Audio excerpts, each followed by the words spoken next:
You wake up before your soul does. The room is dark, but your mind is already racing. Calculations, deadlines, unfinished loops from the day before. The alarm hasn't even gone off yet, and already you're behind. Time doesn't feel like yours. It feels like something you've rented at an impossible price. You move through the motions. Clothes, coffee, commute. The same road, the same faces, the same gestures exchanged out of habit more than humanity. There is no violence here, no visible chains, but there is something far more paralyzing. The silent understanding that this is just how life is. The cage has no bars. That's why it works so well. You don't remember exactly when it happened, when life stopped being something you were living and became something you were managing. Your calendar dictates your identity. Your value is measured in output. You work so you can rest. But even rest has become another item to optimize, another strategy to stay productive. And still, something in you aches. Not loudly, quietly, like a hum behind the noise. It hums through your morning meetings, your late emails, your split attention at dinner. It whispers during those brief moments of stillness, when the performance pauses, but the emptiness doesn't. You wonder if you're the only one who feels it, but you're not. Behind the curated smiles, the work hard, play hard slogans, the inspirational quotes taped to screens, others feel it too. A shared loneliness buried under the collective agreement that this is success. That busyness is a virtue. That exhaustion means you're doing something right. So you play along. You hit the targets, chase the bonuses, set the 5-year goals. And yet, somewhere deeper, something resists. A part of you, ancient and honest, knows this isn't freedom. It knows that your life has been mortgaged to maintain a system that feeds on your uncertainty. And the cruelest part, you chose none of it. Not really. You were born into a world already spinning, a system already humming. You were taught how to obey before you were taught how to listen, how to climb before you even knew where you stood. And so, here you are, successful, efficient, reliable, and quietly, invisibly, suffocating. There's a particular kind of despair that comes not from chaos, but from order.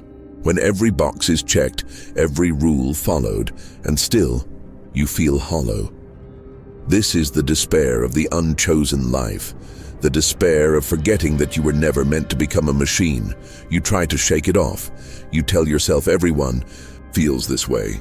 But deep down, you know what this is. This isn't just stress. This is captivity. A life spent trading aliveness for security, time for approval, presence for progress. You are not free, not yet. But the ache you feel, it matters. It's the sound of something sacred waking up. It's not here to ruin your life, it's here to return it. You keep moving, faster, smarter, harder. There's a whisper just ahead of you, always out of reach. It tells you that if you try a little more, stretch a little further, prove yourself just once again, then maybe you'll finally arrive. But you never do. You chase titles and paychecks and compliments that vanish the moment you grasp them. A better car, a bigger house, a louder applause. And for a moment it works. You feel lifted, seen, validated. But then the silence returns, and you're back in pursuit, back on the track, running toward a version of yourself you've been taught to admire, but never allowed to question. Success, they said, was the goal. But they never told you the cost. You traded your wonder for efficiency, your presence for performance. You sculpted yourself into something presentable, profitable, admirable, but not necessarily whole. The world rewarded you for your efforts, but quietly, it took something from you.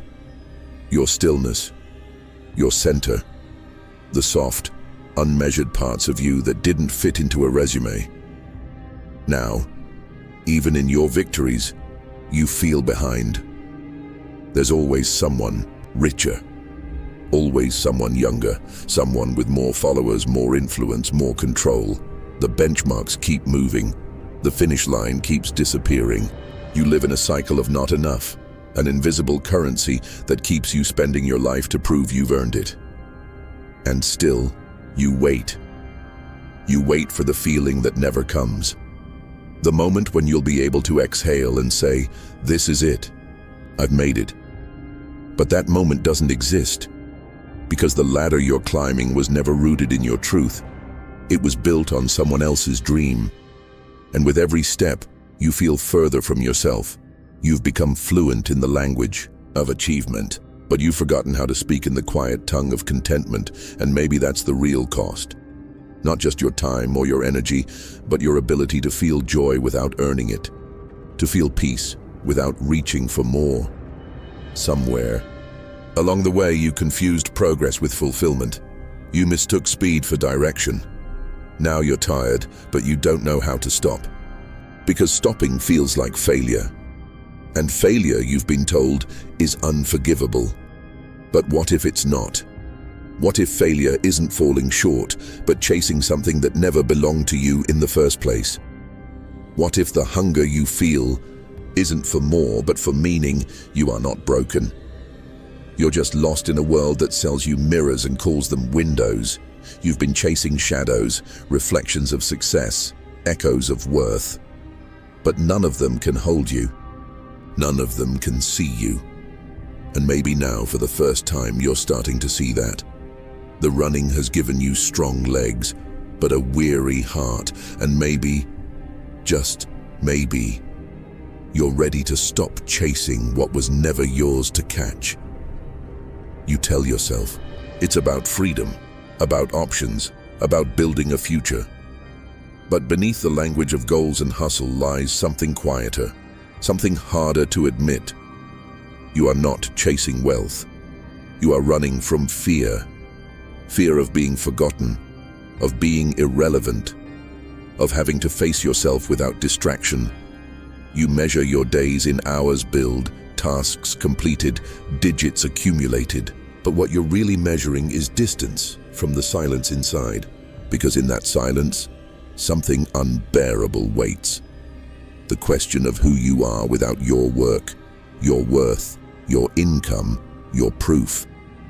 And that question terrifies you. You learned early that security was something you had to earn. That love, comfort, belonging, none of it came freely. Everything had a price. So you internalized the transaction. You became the product and the buyer. You performed, adapted, excelled. Also, you wouldn't have to feel the rawness of being vulnerable, unprepared, exposed. You say it's about survival, but the truth is, you're surviving things that aren't happening. You fear the future like it's a predator, lurking just beyond the calendar. A sudden illness, a lost job, an empty bank account, and while none of it is real, not yet, the body still tightens, the breath still shortens. You still grind and accumulate as if you can outpace uncertainty. But fear isn't something you can outrun. It moves with you. It adapts. It follows you into promotions and pay raises and retirement accounts. You thought money would buy you peace, but peace doesn't come from the outside. It comes when you stop bargaining with your own fear. The economy doesn't just live in markets. It lives inside you, in the constant negotiation between safety and truth.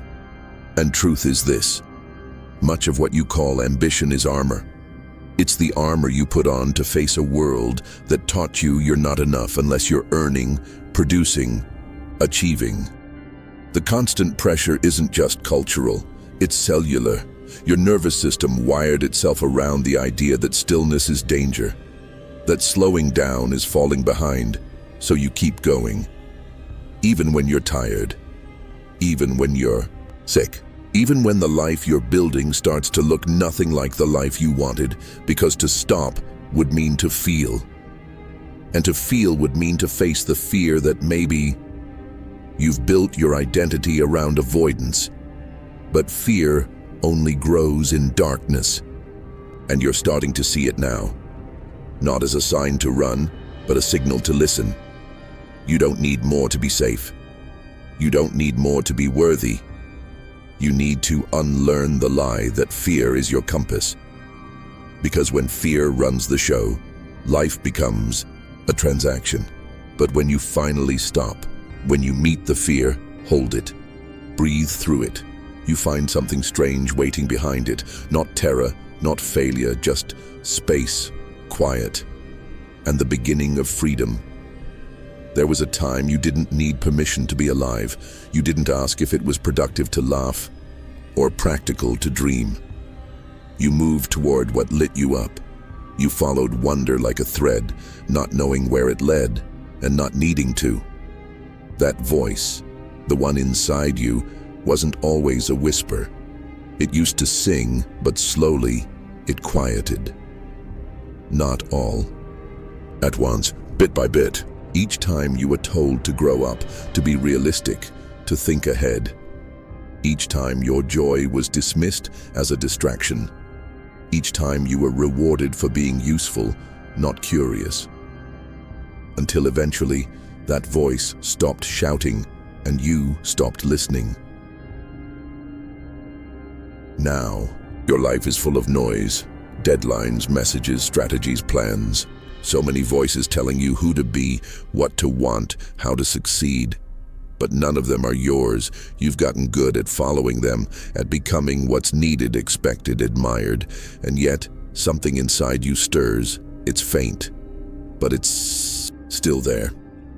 Sometimes it appears in strange places, in the way your chest softens around a certain memory, in the way your breath deepens when you're nowhere near a screen, in the way your hands move toward things without purpose, just because they feel good. That's not nostalgia, that's recognition. Your real self never left. It just went quiet, buried beneath performance and pressure, behind years of pretending. It has been waiting, patiently, for you to remember. And maybe now you're ready, not to go back, but to return to something you never should have left. The freedom to want without justification. Ask yourself, without editing, what would you do if money were no object? It's not a hypothetical. It's a mirror. A way to see what still lives in you beneath the static. You might not be able to leap toward it yet, but you can begin by listening. You can begin by honoring the desires you've muted, the ones that seem silly, irresponsible, too late. What if they're not? What if they're the truest thing about you? There is a voice inside that knows how to live, not just how to survive or succeed, but how to be. It doesn't speak in metrics. It doesn't care about resumes. It speaks in feelings, in colors, in sensations that don't make sense but somehow feel like home. You don't need to burn everything down. You just need to turn the volume down on the world and turn it up on yourself. That voice, the one you forgot, isn't gone. It's been speaking through your boredom, your restlessness, your daydreams. It's not childish. It's sacred. It's not naive. It's necessary. Let it speak again.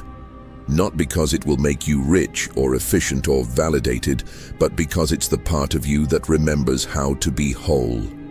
You were taught to want, not just enough to live, but enough to chase, to hunger, to ache for the next thing, a better job, a bigger place, another title, another number.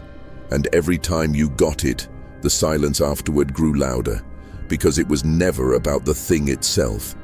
It was about what you believed it would fix. You believed more would steady the anxiety, so you pushed harder, reached further, told yourself that if you could just get a little closer to that imagined version of yourself, the one who has it all, then maybe you'd finally feel safe, seen, settled. But you didn't, because more doesn't hold still. Every time you get closer, it moves, shifts, grows. What was once enough is now basic. What felt like progress now feels like pressure. You're not chasing success, you're chasing relief. And the more you acquire, the more you fear losing it. This is the lie, that satisfaction lives just one step ahead of where you are. But satisfaction isn't a finish line, it's an inner orientation, a way of being that doesn't depend on reaching but on recognizing. And the truth is, you've passed by peace 1,000 times, ignoring it because it didn't look like achievement. You've been taught that emptiness is a flaw, that the ache you carry must be filled with effort, objects, status. But maybe the ache isn't a hole, maybe it's a doorway. And maybe you've been stuffing it shut with noise because you're terrified of what you might find if you opened it. The treadmill doesn't stop because you run faster. It stops when you step off, when you stop believing that your worth is tied to growth, that your joy is conditional, that your life must always be expanding to matter. Growth is not the same as fulfillment. You can build an empire and feel like a ghost inside it. You can win every prize and still feel like you're losing something unnamed, because there's a part of you that doesn't care about your goals. It only wants to feel real, and more can't give you that. What gives you that is presence, sincerity, connection. The quiet knowing that you are already whole, not because you've proven anything, but because you've stopped needing to. True wealth isn't what you have. It's what you no longer crave. It's the moment you stop reaching and start remembering. Remembering what it feels like to be here, not for what's next, but for what is. To breathe without urgency, to exist without measurement. You were not born to be satisfied by excess. You were born to recognize the sacred in the simple, to know the difference between feeding a life and filling a void. And in that knowing, the hunger finally softens. There's a moment, quiet, almost imperceptible, when the chase begins to lose its flavor. Not because you've lost ambition, but because something deeper has awakened. You begin to notice the weight of all you've gathered, the possessions, the labels, the performances, and for the first time they don't feel like extensions of you, but armor. You start to wonder who you are without what you've achieved. And that question doesn't scare you anymore. It steadies you, because underneath the need to have, there's always been a softer instinct, the desire to be. You begin to listen for it. In the pause between meetings, in the silence of early mornings, in the way sunlight falls on a floor that doesn't belong to anyone. You start measuring life not by what you own, but by how deeply you feel. Not by what you can show, but by what you can hold. Gently, quietly, inwardly. You've spent years investing in image. Now you want essence, not a curated self, but a coherent one. You realize the most valuable things are the ones you can't prove to anyone else. Stillness, presence, the ability to be fully here with nothing to perform. This is the shift from doing to being, from controlling to allowing, from acquisition to attention. You start choosing time over titles, depth over display. You say no more often, not out of rebellion, but reverence. You begin asking different questions, not what do I want to get, but what do I want to experience? You find that presence is wealth. Being with someone without needing to impress them, walking without needing to arrive, working without needing to win. These are small things, but they carry a quiet, devastating power. They begin to build you from the inside. This isn't about rejection. It's about realignment. You don't have to renounce everything. You simply return to yourself. You place your attention where it nourishes, not drains. You realize presence is not what's left when everything else is done. It's what you've been craving underneath it all, and so you shift from living at the edges of your life to inhabiting its center, from proving to belonging, from striving to seeing. What matters now isn't what people think when they look at you, but what you feel when you look within. Peace, not performance. Fulfillment, not applause. This is the beginning of freedom, not a dramatic exit, not a sudden transformation, but a quiet return to something older than achievement, something that can't be marketed, monetized, or measured. Just this moment, just this breath, just the miracle of being. You realize now, you were never meant to be defined by what you had. You were meant to be known by how you lived. You start to feel it, the pull to step back, not as an escape, but as a return. You no longer wish to outrun your life. You want to walk alongside it. You want to see it clearly, without the blur of motion and the hum of constant striving. So you begin to subtract. One obligation, one expectation, one false urgency at a time. Not to punish yourself, not to shrink, but to reclaim the space where your real life waits. There is power in reduction. You start to see that simplicity is not a lack. It is a clearing, a quiet rearrangement where what matters can finally breathe. You realize how loud the world had become, how many voices had colonized your mind, telling you what to need, what to fear, what to chase. But stepping back, you begin to hear your own voice again. It's softer, slower, wiser. It doesn't yell. It reminds that you don't need to fill every hour to justify your existence, that rest is not laziness, and silence is not absence. That value isn't something you perform, it's something you remember. You start to find beauty in empty space, a room without clutter, a calendar with room to think, a walk with no destination. These small, deliberate choices begin to feel like acts of rebellion. But they're not rebellion, they're restoration. You learn to say no, not as defiance, but as devotion. Devotion to what remains when the noise is gone. From the outside, it might look like you're doing less, but internally, you are arriving more fully than ever before. You no longer measure a day by how much you accomplished, but by how present you were inside it. And with each step back, you see the race more clearly, the frantic grasping, the exhaustion masked as ambition, the applause chasing the emptiness it can never fill. You see it, and for the first time, you don't want it. Not because you're above it, but because you've finally found something truer beneath it. Stepping back doesn't mean giving up, it means choosing wisely. Living slowly enough to feel the contours of your life, to trace the quiet details that once went unnoticed. A conversation, a breath, a sunset not captured, just witnessed.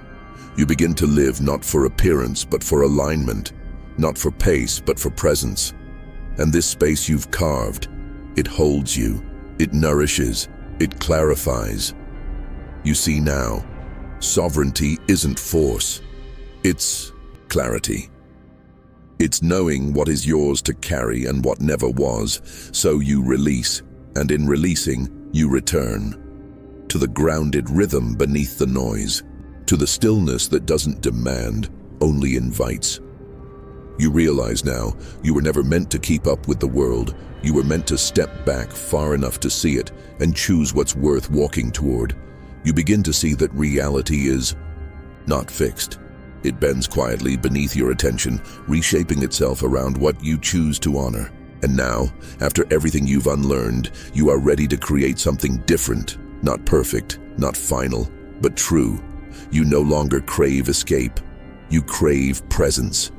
So you redesign, not with blueprints or rules, but with small, sovereign decisions.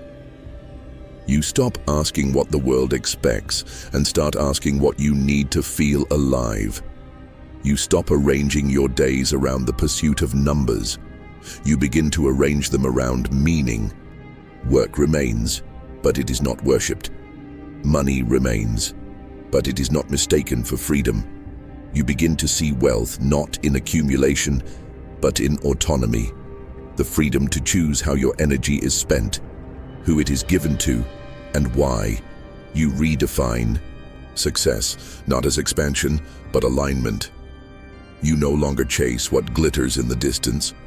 You give your full attention to what is already here, the morning light on your floor, the stillness of doing one thing slowly, the quiet courage of saying no, even when it would be easier to keep going.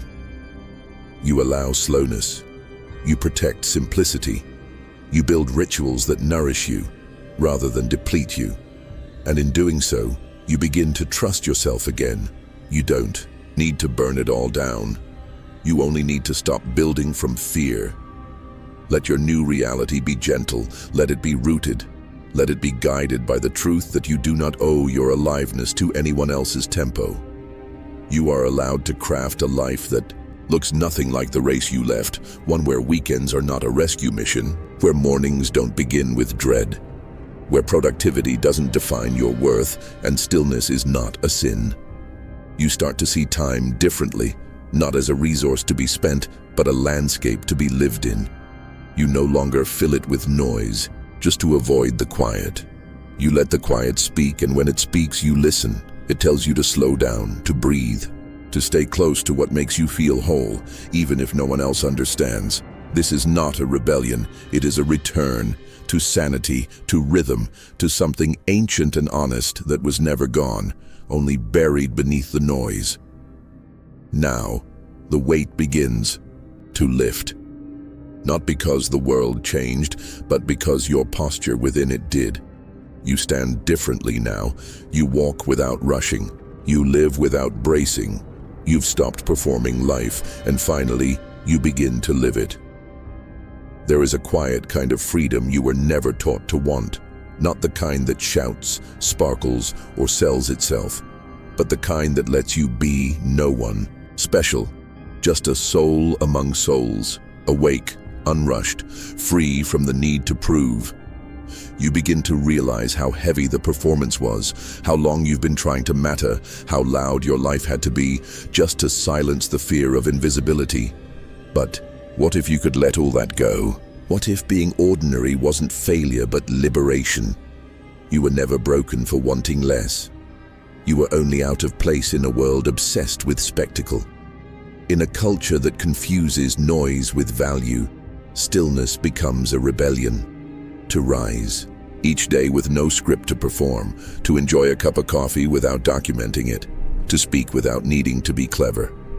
This is not giving up, this is coming home. There's dignity in simplicity. There's power in a life that doesn't demand applause. And as you step out of the spotlight, something remarkable happens. You begin to feel real again. No longer fragmented by expectations, no longer adjusting your selfhood to be more palatable, more productive, more praised. You start to exist for your own sake. And suddenly, time slows. The air feels softer. Your shoulders loosen. You stop measuring your days in metrics and milestones. You begin to measure them in meaning, in how deeply you laughed, in how fully you listened, in how gently you treated your own heart. This is not mediocrity, this is mastery. The mastery of presence, of being wholly where you are, without needing to become anything else. You remember that you were born enough, not when you achieve, not when you impress, but in the simple, human miracle of being. No spotlight can offer what silence gives you. No applause can touch what real belonging feels like, so you begin to choose differently. You don't seek recognition, you seek resonance. You don't seek validation, you seek peace. And the world, so loud, so fast, so sure of itself, keeps racing. But you no longer chase it, you no longer ask it who you are. You sit with your own breath. You feel the sacredness of an unremarkable afternoon. And for the first time in a long time, that feels like enough. No climax, no crescendo, just life. Quiet, steady, undeniably yours. You are free now, not because you won, but because you stopped playing.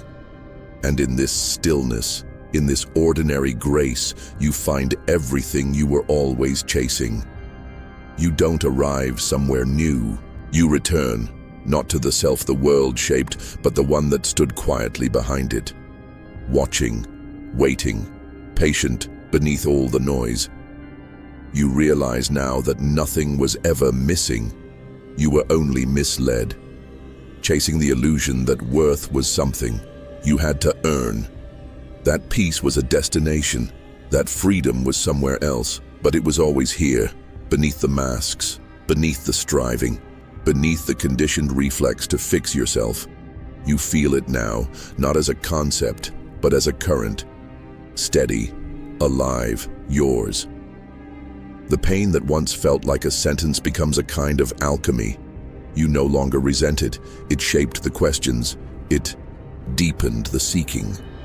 It stripped away everything that wasn't truly yours.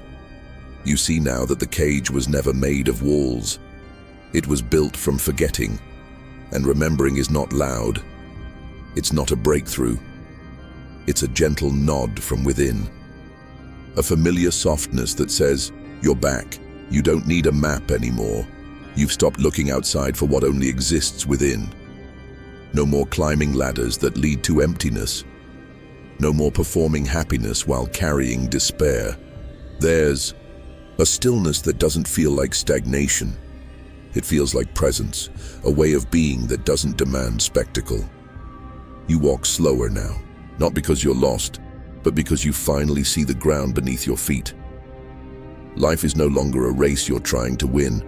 It's a dance you're allowed to feel, a rhythm not measured in milestones, but in moments. You've stopped bargaining with your worth. Stopped asking the world for permission to rest. Stopped believing that urgency is virtue. Instead, you move from center, from clarity, from a quiet knowing that needs no defense. You've remembered how to listen to the part of you that doesn't shout, that doesn't sell itself, that only speaks when you're still enough to hear. You've remembered how to belong, not to a system or an image or an identity, but to yourself. There's no final answer, no grand arrival, only this moment, this breath, this life, lived from within. And as the noise fades, you notice the most radical truth of all. You are already free, not because you escaped, but because you remembered who you were before you forgot.